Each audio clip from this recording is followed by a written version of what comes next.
Olá pessoal, tudo bem? Estamos iniciando mais uma semana. Nesta semana veremos o conteúdo de gravitação universal. Vamos aos objetivos desta videoaula. Então nós temos como objetivo geral ensinar o conteúdo de gravitação universal. Então esse vai ser o objetivo geral de toda essa semana. E entre os específicos que fazem referência ao conteúdo da videoaula, nós temos o primeiro aqui, que é entender alguns conceitos importantes da gravitação universal. Na sequência, nós iremos compreender a teoria do geocentrismo e do heliocentrismo, porque ela foi importante aí na história da ciência. Apresentar alguns conceitos importantes da gravitação universal e exemplificar os conteúdos desta videoaula. Ok? Bem, então, a gravitação universal, ela é o estudo do cosmos, certo? Do universo. É o estudo do espaço chamado universo ou cosmos. Então, nós temos a nossa galáxia, que é a Via Láctea. Temos o Sol, né, que é a nossa estrela principal, Alfa Centauro. E aí a gravitação é o estudo do espaço chamado universo ou cosmos. Bem, nós temos aqui alguns conceitos importantes dentro da gravitação universal que é interessante trazer aqui para vocês. Por exemplo, planetas. Planetas são corpos que vagam no universo. Aí nós temos os asteroides, que são corpos com formação rochosa, certo? Já os cometas são asteroides revestidos por gases. Então tem bastante fluido aí envolvendo ele na forma gasosa. E nós temos meteoros, que são asteroides que têm sua direção voltada para a Terra. E temos os meteoritos, que são meteoros dissipados pelo atrito com a atmosfera. Então esses são algumas diferentes nomenclaturas, certo? Para alguns astros aí no universo. Que são importantes esses conceitos aqui dentro da gravitação universal. Bem, e aí nós vamos ter algumas observações importantes em relação à nossa Via Láctea. A nossa Via Láctea, né, que é justamente a nossa galáxia, e nós temos a estrela de referência, que é o Sol, também chamado de Alfa Centauro. Ou estrela chamada de Hélio-Sol, né? De hélio justamente porque tem muito esse elemento químico lá na estrutura do Sol. Tá bom? Então o Sol ele tem essa nomenclatura, Hélio-Sol ou Alfa Centauro, além dessa terminologia mais comum que é o Sol. E os planetas que formam a nossa galáxia, eles encontram na sua maioria em um mesmo plano, com exceção de Plutão. Pelo fato de Plutão não se encontrar nesse plano, ele deixou de ser planeta e passou a se chamar de planeta anão. Tá bom? Mas aí a nossa galáxia chama-se Via Láctea. O planeta de maior oscilação térmica é Mercúrio. Durante o dia tem temperaturas de aproximadamente 350 graus Celsius e à noite 170 graus Celsius. Então veja a diferença aí de temperatura. Então ocorre uma grande oscilação térmica neste planeta. Vênus, olha, é o planeta mais quente do nosso sistema solar. A temperatura média de Vênus é de 480 graus Celsius. Sua atmosfera ela é formada por gás carbônico, CO2. Por isso que é bastante quente, né? O planeta mais quente do sistema solar. Então, existem 4 planetas maiores do que a Terra. No caso, Júpiter, que é o maior dos planetas, nós temos Saturno, Urano e Netuno. Os demais são menores, no caso, Marte, a Terra, Mercúrio, Vênus. A massa de Júpiter é maior do que o dobro da soma das massas dos outros planetas. Então, se você somar a massa de todos os planetas e multiplicar por 2, a massa de Júpiter ainda é maior. Então, Júpiter é enorme, é o maior planeta do nosso sistema, né, da nossa Via Láctea. Aí nós vamos adentrar aqui nessa teoria do geocentrismo, que ela é muito importante aqui dentro do estudo da gravitação universal. Essa teoria do geocentrismo ela foi desenvolvida por Ptolomeu. Essa teoria ela foi aceita pela igreja, né, que tinha grande poder na época. Geo significa é terra e centrismo é centro. Então a Terra no centro do universo. Então, se vocês observarem aqui essa imagem, a Terra está no centro do universo. A Lua, assim como os outros planetas, estão em órbitas circulares em torno da Terra. Então a Terra era adotada como referência. A Terra estava no centro do universo. Então o referencial adotado aqui nessa teoria do geocentrismo por Ptolomeu era a Terra. A Terra estava no centro. Na sequência nós temos a teoria do heliocentrismo. Esse sistema heliocêntrico foi desenvolvida por Nicolau Copérnico. Inclusive o seu livro na época foi considerado uma heresia na igreja, porque iria contra ao que a igreja pregava, que era justamente a Terra no centro do universo, ou seja, o homem no centro do universo. Isso era a teoria do geocentrismo, e a igreja aceitava. A do heliocentrismo não. Hélio, Sol, centrismo, então o Sol no centro do universo. E aí todos os planetas estariam em órbitas circulares em torno do Sol. E aí nós temos aqui os planetas na sua sequência: Mercúrio, Vênus, Terra, Marte, Júpiter, Saturno, Urano, Netuno e Plutão. Plutão deixou de ser planeta, né? Porque não se encontra no mesmo plano que os outros planetas do nosso sistema solar, é chamado de planeta anão. No entanto, essa teoria do heliocentrismo foi desenvolvida por Nicolau Copérnico, onde o Sol estava no centro do universo e todos os outros planetas em órbitas circulares em torno do Sol. Ok? Então essa é a diferença entre essas duas teorias. Elas foram muito importantes na história da ciência, e porque cada um adotou um referencial como centro, né? A gente pensar a ideia de referencial, nenhuma das duas estava errada, porque Ptolomeu considerou a Terra como referência, então a Terra estava no centro do universo. Já Nicolau Copérnico considerou o Sol no centro do universo e todos os planetas em torno dele. A gente tem essa concepção da Via Láctea, né? E aí essa teoria do heliocentrismo ela estaria mais correta, porém isso depende muito do referencial. Tem até uma pergunta que geralmente eu faço, que é a seguinte: para você aqui na Terra, a Terra gira em torno do Sol ou o Sol gira em torno da Terra? Então isso depende do referencial. Para nós aqui na Terra, o Sol é que está girando em torno dela, né? Então o observador está na Terra, o referencial está na Terra. Então tudo depende do referencial adotado aqui na física, tá bom? Então, né, dentro dessa concepção de referencial, nenhuma das duas está errada, nem a do geocentrismo, nem a do heliocentrismo, ok? Bem, e aqui nós temos esses 4 cientistas que eles são muito importantes na história e filosofia da ciência. Aqui, por exemplo, nós temos Copérnico, que desenvolveu a teoria do heliocentrismo, né, que foi a igreja condenou essa teoria, inclusive o livro dele foi considerado uma heresia. Nós temos Galileu Galileu, que foi importante aqui na queda livre dos corpos. Kepler é importantíssimo aqui na gravitação universal. Inclusive a nossa próxima videoaula será sobre as leis de Kepler, que são 3 dessas leis, né, aqui dentro da gravitação universal. E nós temos Isaac Newton, que foi importantíssimo também. Foi ele que desenvolveu, né, a lei da gravitação universal. Foi ele quem escreveu. Então esses 5 cientistas aqui são importantíssimos. Tá faltando Ptolomeu, né? Que Ptolomeu foi importante porque foi ele que desenvolveu a teoria do geocentrismo, ou seja, a Terra no centro do universo, tá bom? Que diferenciou da do heliocentrismo, que foi desenvolvida por Nicolau Copérnico. E Newton, importantíssimo, que desenvolveu a lei da gravitação universal, que essa lei nós vamos ver na última videoaula desta semana. Na próxima videoaula eu vou falar para vocês sobre as leis de Kepler e suas implicações. Então foi importantíssima essas leis de Kepler aqui para o estudo da gravitação universal. Lembrando que o estudo da gravitação universal, né, ele faz o estudo, né, tem como objeto de estudo o cosmos e o universo, ou o universo, né? Bom, gente, e aí nós temos essa questãozinha que eu trouxe aqui só para ilustrar para vocês em relação aos cientistas que deram grandes contribuições, certo?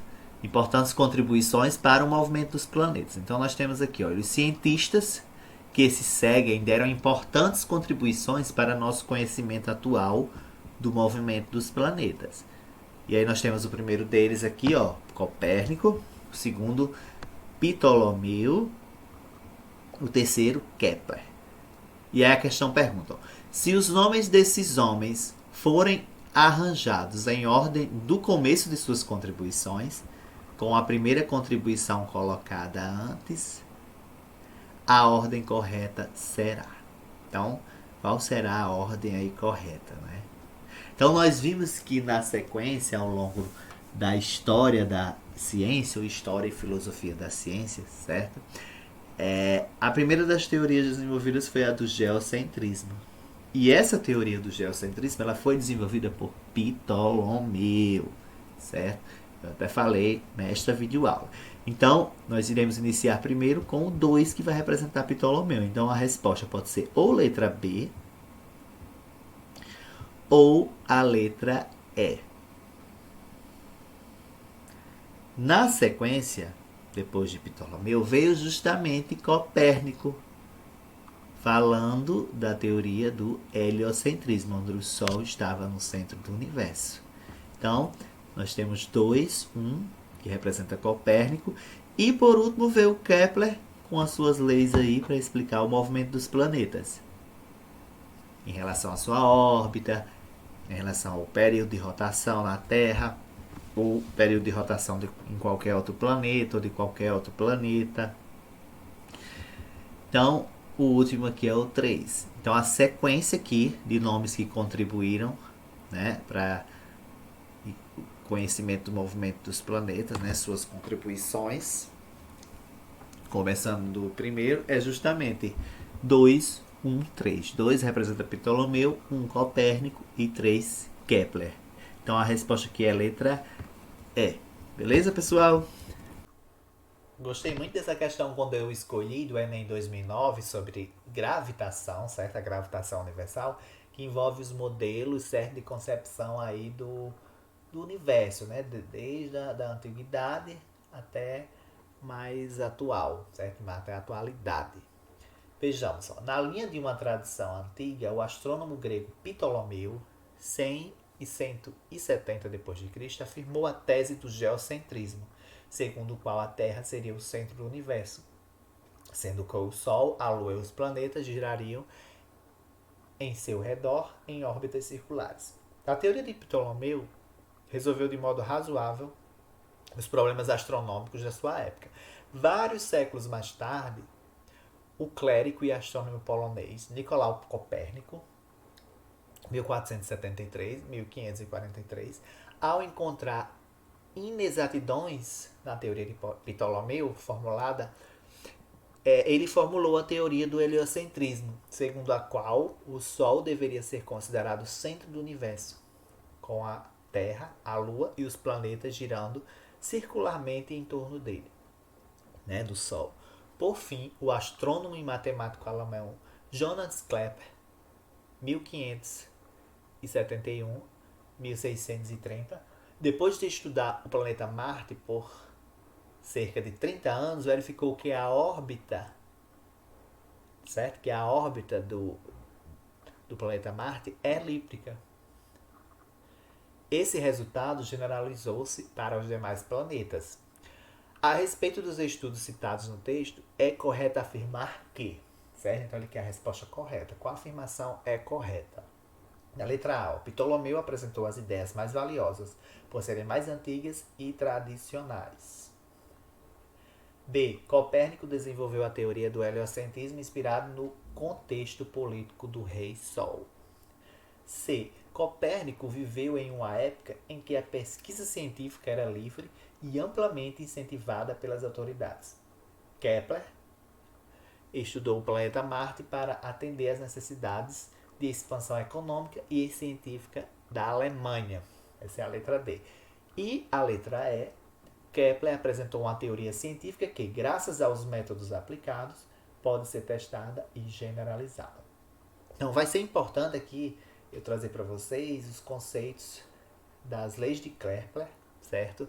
A gente vai estudar aqui essas 3 leis de Kepler, que vai ser importante, inclusive, para a próxima questão, certo? Tendo em vista que essas concepções de Ptolomeu e Copérnico em relação aos modelos, né, de concepção do nosso sistema, né, solar, da nossa galáxia, elas são mais antigas nessas concepções. Então vamos aqui para a resolução.